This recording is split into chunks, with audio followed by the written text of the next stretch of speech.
So again, here's the step. What I want to emphasize is there's no other steps. You have this one here, as there is no other step. Here's where I walked into it last night, and I went around. So if I look right through here, there it is. The next one's clear up here. There is nothing. So it's indicating the stride is like this. Okay, so let's see what we can figure out.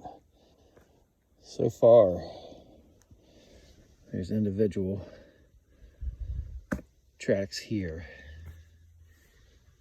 This individual has a 50-inch stride. There's the next step. So that's 50 inches heel to toe. He's stepping like this, heading in this direction. This is me from last night. Now up here, I'm going to count how many yards it is from the deer trail, but what I'm finding is there's an individual here, and there's a deer trail, and there's an individual on the other side. Two separate sets of tracks. So again, this individual right now has a 50-inch stride. Here we have a fresh snap. One up a little bit higher right there. That's fresh. And this here, this is about 6 foot up. Really doesn't belong. I see this guy right here. It's right on the path.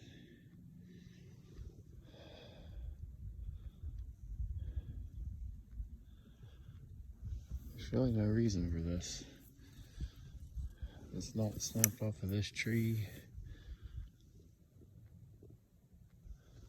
There's 3 breaks right through here.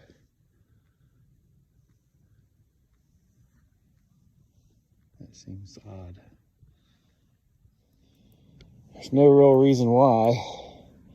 So that's interesting. Here's the heel.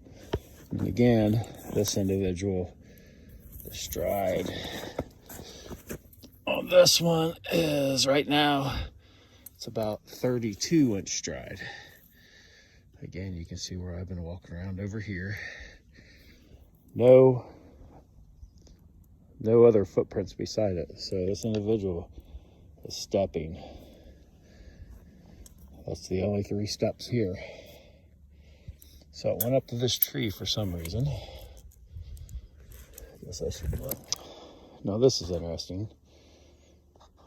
This individual stepped here, stepped right in, right up against this tree, which is something we see a lot. It's almost like they're so close to these trees, you wonder how they move their legs around. Unless this was a right, left. Look, there's even some sign on the ground from just damage where it stepped here.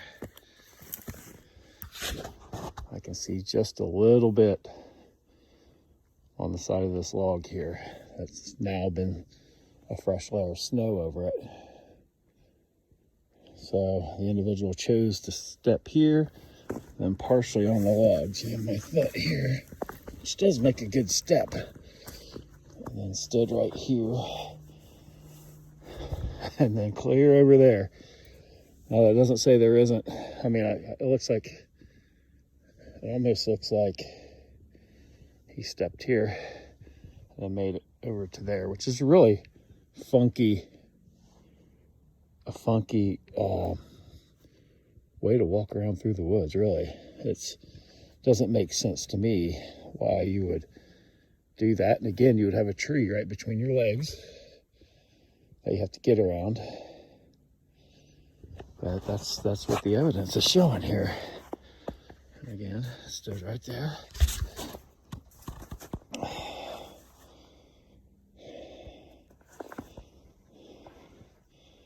I think it's utilizing staying really close to the trees. Right up against it. So let me look around some more and see if I can keep tracing this out. See, this is really what I was wanting to look at. The trackway goes around through here, but if you look right there, this is one of the deer stands on the property.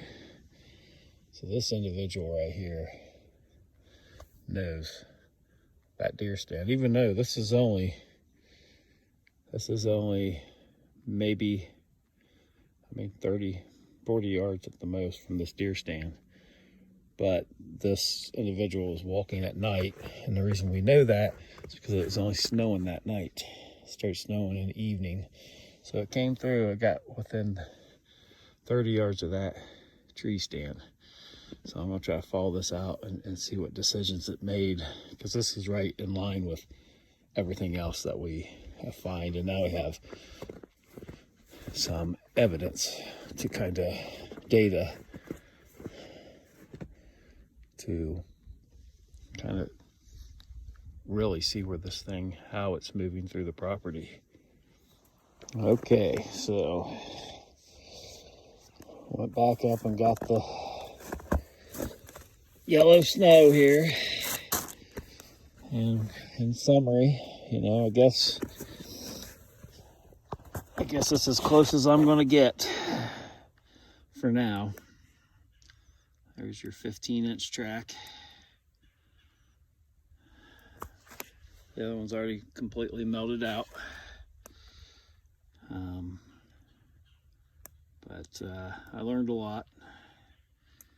This individual was standing right here on Christmas Eve. It's my best guess, because that's when it started. It was snowing Christmas Eve. A lot of these other tracks are really hard to follow because snow melt snowed in a lot of these tracks. So there had to have been another night of snow. So I'm assuming that was Christmas Eve, and then Christmas Day, more snow fell into these. This individual and another individual were basically paralleling this deer trail like this, doing weird things like going around like this and coming back around, coming to this tree and stopping. Obviously, maybe he peed. Absolutely aware of the tree stands, and where the tree stand at is where there is a trail camera. A deer went right across, because they're right in front of the deer stand, within 10 feet of it. This individual cut into the woods almost an acre away from the deer stand, went through the woods this way, came up higher in elevation, and then worked its way back down probably 40 yards away from the deer stand on this side, on the back side of it. And it's way back down, and these two individuals came and were doing whatever they were doing with this deer trail. So they're definitely aware, smart enough to recognize that that's there. So that's good knowledge to have. Some of the behavior that I was looking at through the tracks was really odd. Not what you think an individual would do. Again, this is concrete evidence that this happened at night. No one was out here Christmas Eve night in the dark. It's treacherous out here. I've fallen many times as the snow's starting to melt underneath, and you're on a ridge like this. I don't think you realize the incline that I'm on right now, but this is treacherous out here. Really easy to sprain an ankle out here and fall. But it's worth it. It's worth it to get this. I mean, this is close. To me, I was that close. It was right here. It was right here a couple nights ago. That's how I view it in my mind. So, y'all take care.